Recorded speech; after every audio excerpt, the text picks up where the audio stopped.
लोकसभा चुनाव के दस्तक देते ही सारी राजनीतिक पार्टियां सक्रिय हो चुकी हैं। सभी की कोशिश है कि किसी भी तरीके से वो हर हाल में अपनी पार्टी को विजय दिलाएं। और आप जानते हैं कि दिल्ली की राह यूपी से होकर के ही गुजरती है। यानी यूपी की सियासत हर तरीके से, हर मायने में अहम माना जाता है। और सभी का सपना है, खासकर भाजपा का, और कि किसी भी तरीके से बूथ स्तर पे इतनी मजबूती कर ली जाए कि एक बार फिर से प्रधानमंत्री की कुर्सी पे नरेंद्र मोदी जी को बिठाया जाए। आज हम बात करते हैं हमारे खास कार्यक्रम में भारतीय युवा मोर्चा के अध्यक्ष मानवेंद्र प्रताप सिंह से। मानवेंद्र जी, द संडे विज में आपका बहुत बहुत स्वागत है। राजनीति में क्या आपका फैमिली बैकग्राउंड रहा या क्या सोच के आप आए, इस पे थोड़ा। राजनीति में वैसे तो मेरे दादाजी यानी मेरे बाबा अ, पार्षद रहे। 1989 में तब बहुत बड़ा क्षेत्र होता था। आज उसमें लगभग उस क्षेत्र में 6-7 पार्षद आते हैं उसी क्षेत्र में। उस समय एक ही होता था। भाजपा के अध्यक्ष रहे हैं लखनऊ के, तो श्री मनोहर सिंह जी। जी, यही राजनीतिक बैकग्राउंड था। और वैसे तो कोई खास मंशा थी नहीं राजनीति में आने की पहले। क्रिकेट में ज़्यादा मन लगता था, क्रिकेट खेलना चाहता था। पर सामाजिक कार्य करने की इच्छा जगी देखते देखते लोगों को, इसलिए राजनीतिक क्षेत्र में आने का मन किया। फिर तब से दृढ़ संकल्प करके लगातार ये सफर जारी है। जैसा आपने बताया कि आप क्रिकेट के शौकीन थे, राजनीति में भी तो चौवा छक्का काम के दम पे आदमी मार सकता है। क्या इरादा है आपका? अब वो तो देखिए, अपना काम तो संगठन के द्वारा जो दिए गए कार्य हैं उनको निष्ठापूर्वक और अच्छे से करने का रहता है कि जो संगठन के काम आए उसे नीचे तक उतारा जा सके। पूरा पूरे लखनऊ में जैसे कि युवा मोर्चा की जिम्मेदारी है, तो अधिक से अधिक युवाओं को जोड़ा जा सके अपने के साथ। यही सब संकल्प लेके काम किया जा रहा है। क्योंकि भाजपा एक नेशनल लेवल की पार्टी, जिसे वर्ल्ड लेवल भी आप कह सकते हैं कि पार्टी है, इसमें युवा मोर्चा के अध्यक्ष होना ही अपने आप में बहुत बड़ी बात है। कितना युवाओं को आपने जोड़ा और क्या आप उनको किस तरीके से मोटिवेट करते हैं कि आप भाजपा से जुड़ो? हम उन्हें ज़्यादा कुछ करना नहीं पड़ता, हमारा शीर्ष नेतृत्व ही सब कुछ उनको करके देता है। माननीय मोदी जी और माननीय योगी जी प्रदेश में जो उनके कार्य योजना है उससे युवा प्रभावित है लगातार। और लगातार सिर्फ उस तक पहुंचने की ज़रूरत है जो हमारे हम भी करते हैं, और हमारी पूरी टीम लगातार नीचे तक पहुंचती है और युवाओं को जोड़ने का काम करती है। तो इसलिए कोई हम लोगों को सिर्फ योजनाएं युवाओं तक पहुंचाने की ज़रूरत पड़ती है, और कुछ ऐसा खास नहीं। बस उससे युवा जुड़ता चला जाता है और कारवां बनता चला जाता है। क्या होगा युवा मोर्चा में? युवा मोर्चा की टीम लगभग, जो कार्यकर्ताओं की, जो पदाधिकारियों की टीम, वो लगभग लखनऊ में 700 से 750 के बीच में होगी, मंडल स्तर तक मिला के। हाँ, जो मंडल स्तर तक। और अगर हम बूथ पे जाएंगे तो ये 2-2.5 हजार संख्या पार करेगी बड़े आराम से। कहा जाता है कि बूथ पे जिसकी पकड़ है वही बाजी मारता है। क्या स्ट्रेटजी अपना रही भाजपा और खासकर आप कि बूथ लेवल पर किस तरीके से लोगों तक पहुंचे हम लोग? बूथ पर हम लोग जैसे प्रधानमंत्री जी की मन की बात होती है, उसको लगातार अधिक से अधिक लोग सुन सकें, उनकी योजनाओं को जान सकें, उनसे के साथ साक्षात्कार हो सके। इस तरह और भी जो भी योजनाएं आती हैं हम लोगों की, उन्हें बूथ तक पहुंचाना, क्योंकि बूथ ही सबसे डिसाइडिंग फैक्टर होता है। और भारतीय जनता पार्टी से मजबूत बूथ पे कोई अन्य पार्टी उसके आसपास भी नहीं नजर आती है। भारतीय जनता पार्टी जिस प्रकार से काम कर रही है बूथ लेवल पे, उसके आसपास कोई अन्य पार्टी आसपास भी नहीं है। विपक्ष में कोई नहीं? विपक्ष में कोई नहीं। आप देखें, बूथ पे उनके कार्यकर्ता आपको मिलेंगे ही नहीं। बूथ लेवल पे सब हवा हवाई हैं सिर्फ। क्योंकि आपके युवा भी आजकल ऐसी फैक्टर ज्यादा चल रहा है कि आराम तलबी किया जाए, टेलीफोनिक मैसेज करके अपना काम चला जाए। क्या ऐसे कार्यकर्ताओं पे नजर रहती है आपकी? नहीं, बिल्कुल। लेकिन ऐसा बहुत रेयर होता है। और जिसमें राजनीति करने की इच्छा है, जिसमें कुछ समाज के लिए करने की इच्छा है, वो इन सब का त्याग करके ही आगे निकलता है। और त्याग करते भी हैं लोग, ऐसा नहीं है, त्याग करते हैं। जब कुछ कार्यक्रम होते हैं, जब कुछ होता है, धूप हो, गर्मी हो, बरसात हो, हम लोग करते हैं और वो साथ देते हैं सभी लोग। कहते हैं टीम लीडर अगर सही हो, एक्टिव मूड में हो, तो स्वाभाविक उसका असर नीचे के लोगों पे पड़ता है। आपकी एज कम लग रही देखने में। किस एज में आप राजनीति में एंट्री मारे? करीब 20-21 साल का था। मंडल से ही शुरुआत की थी मैंने, मंडल के उपाध्यक्ष के तौर पे, युवा मोर्चा के।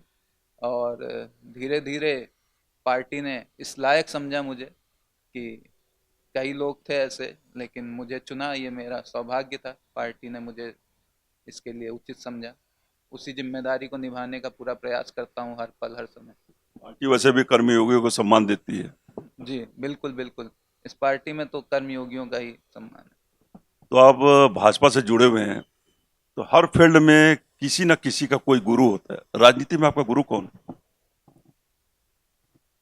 ये कहना थोड़ा मुश्किल होगा, क्योंकि जिससे कुछ ना कुछ सीखने को मिले वो सभी गुरु हैं। तो सबसे कुछ ना कुछ सीखता रहता हूँ थोड़ा बहुत।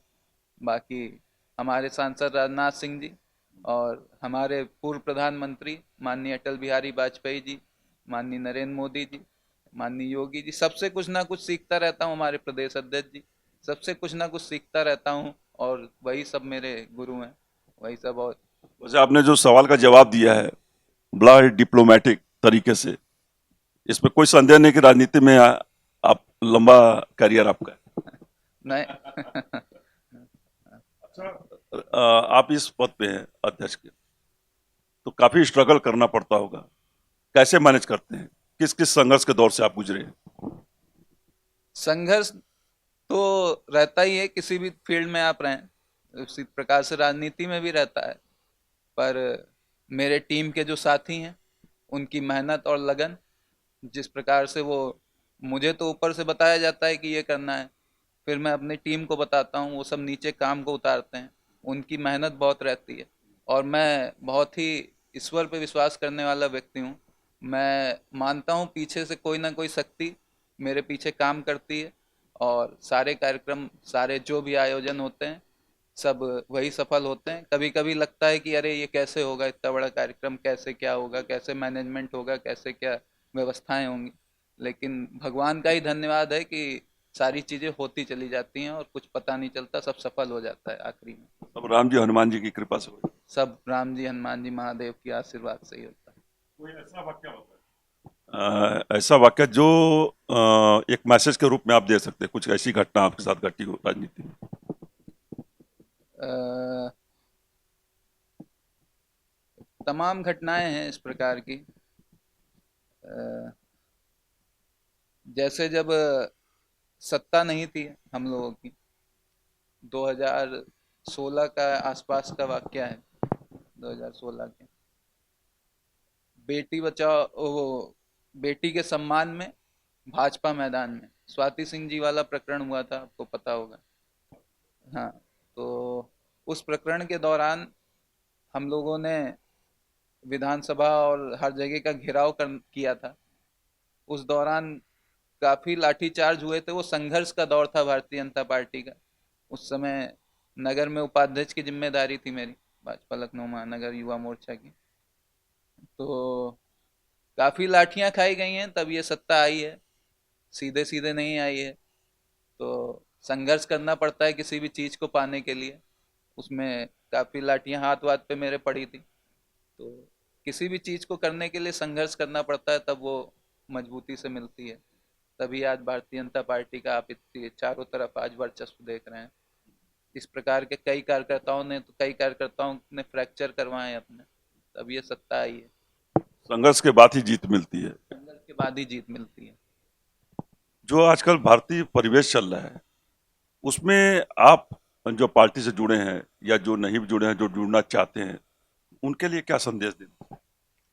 उनके लिए यही संदेश है, जो अन्य जगह इधर उधर भाग भी रहे हैं, उनके लिए यही संदेश है कि जिस प्रकार से नरेंद्र मोदी जी ने भारत माता का झंडा पूरे विश्व में बुलंद किया है।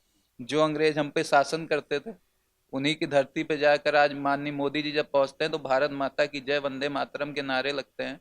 और वही अंग्रेज जब हम पे शासन करते थे, तो भारत माता की जय और वंदे मातरम बोलने पर कोड़े बरसाए जाते थे। ये सब देखते हुए सभी से यही निवेदन है कि भारतीय जनता पार्टी के पक्ष में आए, और अन्य दलों में सिर्फ परिवारवाद है और कुछ नहीं रखा है। सिर्फ अपनी अपनी जेबें भरने के लिए तैयार रहते हैं। भारत माता के लिए, समाज के लिए कोई कुछ नहीं सोचता है।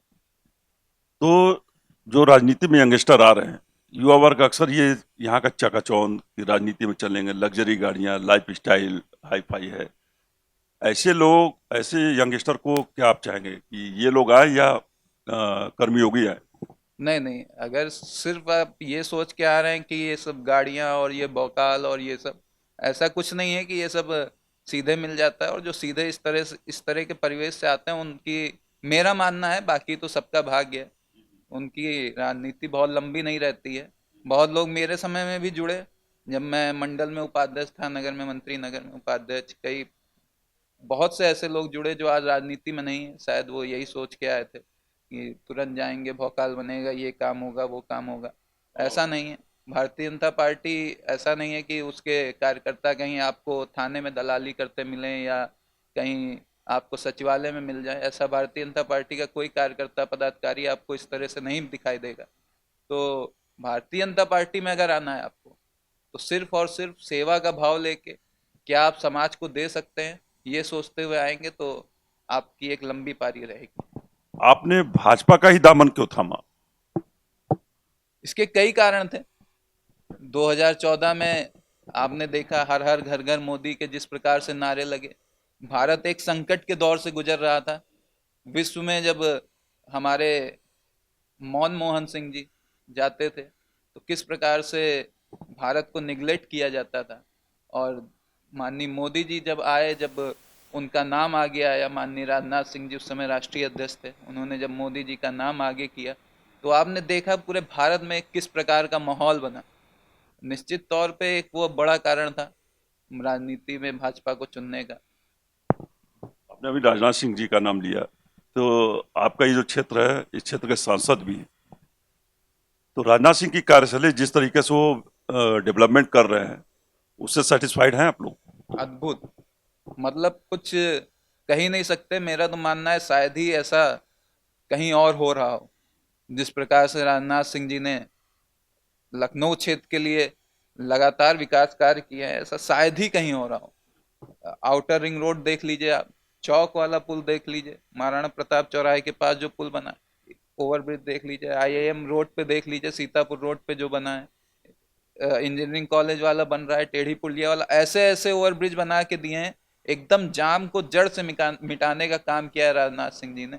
और गलियां और रोडें जो बन रही हैं वो तो अन्य हैं, वो तो जाने ही दीजिए। और जिस प्रकार से राजनाथ सिंह जी कर रहे हैं, अद्भुत है वो, मतलब मतलब मुख्यमंत्री योगी आदित्यनाथ के बाद अगर यूपी के विकास की बात की जाए तो Rajnath Singh number number one पे हैं। बिल्कुल लखनऊ में जो उन्होंने किया है ऐसा कभी नहीं हुआ लखनऊ। सांसद निधि का पूरा उपयोग। पूरा पूरा सांसद निधि, इतने बड़े पद पे होने के बाद, रक्षा मंत्री होने के बाद भी अपनी लोकसभा का ध्यान रख पाना, वाकई में मतलब उन्हें शायद ही समय मिल पाता हो। इतने बड़े पद पे हैं, गृह मंत्री रह चुके, रक्षा मंत्री मौजूदा हैं, तो इतना ध्यान रखना अपनी लोकसभा का बहुत बड़ी बात है। भाजपा की रीढ़ मानी जाती है वाजपेयी। वाजपेयी तो आपके ऊपर, आपकी तरह और भी लोग हैं जो जिम्मेदारियां हैं, बहुत बड़ी जिम्मेदारी, कैसे मैनेज करते हैं आप लोग? कुछ नहीं, बस दृढ़ संकल्प है हम लोगों का। और नीचे के जो हमारे साथ के कार्यकर्ता हैं, उनके मेहनत के दम पे ही सब हो पाता है। जो साथी कार्यकर्ता हैं, सिर्फ जो साथी पदाधिकारी हैं, वो जब मेहनत करते हैं तभी हो पाता है। किसी एक व्यक्ति से कुछ नहीं होता। कठिनाइयां कभी महसूस? बिल्कुल लगता है, वो तो उसमें कोई छुपाने वाली बात नहीं है। ये नहीं कहूंगा कि नहीं सब हो जाता है। कठिनाइयां लगती हैं, कठिनाइयां आती हैं, बिल्कुल आती हैं। और लेकिन मैंने बताया ना, मेरे पीछे मुझे लगता है कोई ईश्वर की शक्ति है, तो महादेव के आशीर्वाद से ही सारा काम हो जाता है। पार्टी में भी बहुत होते हैं, कोई अगर एक राह ईमानदारी से आगे बढ़ रहा है, उसका पर काटने की कोशिश होती है। ऐसे भी लोग होते हैं हर सभी राजनीतिक पार्टियों में। आपके साथ भी ऐसा कुछ गुजरा? नहीं नहीं, सभी साथ के हैं और सभी, ऐसा कुछ नहीं है। सभी साथ के कार्यकर्ता हैं, सभी साथ के पदाधिकारी हैं, ऐसा कुछ नहीं। कहा जाता है कि यूपी से होकर के ही दिल्ली संसद का रास्ता तय होता है, यानी प्रधानमंत्री बनने का। अगर प्रधानमंत्री नरेंद्र मोदी जी को बनाना है, जो आप लोग का संकल्प है, क्या नारा लेकर के आप लोग चल रहे फिर एक बार मोदी सरकार, बार बार मोदी सरकार। हैं? आपने सुना मानवेंद्र प्रताप सिंह को, जो पूरे जोश खरोश के साथ ये कहते हैं कि एक बार फिर मोदी सरकार आएगी, यानी प्रधानमंत्री नरेंद्र मोदी को हर हाल में एक बार से फिर प्रधानमंत्री बनाना है।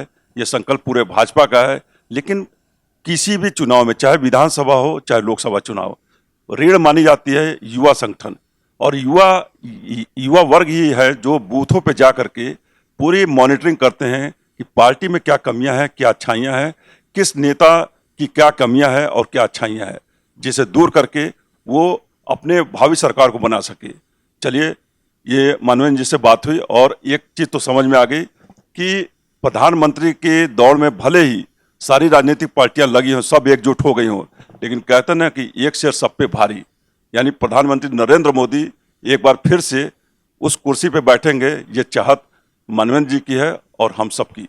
कैमरामैन अक्षत के साथ Sanjay Purvia, the Sunday views, India Express news, Lucknow.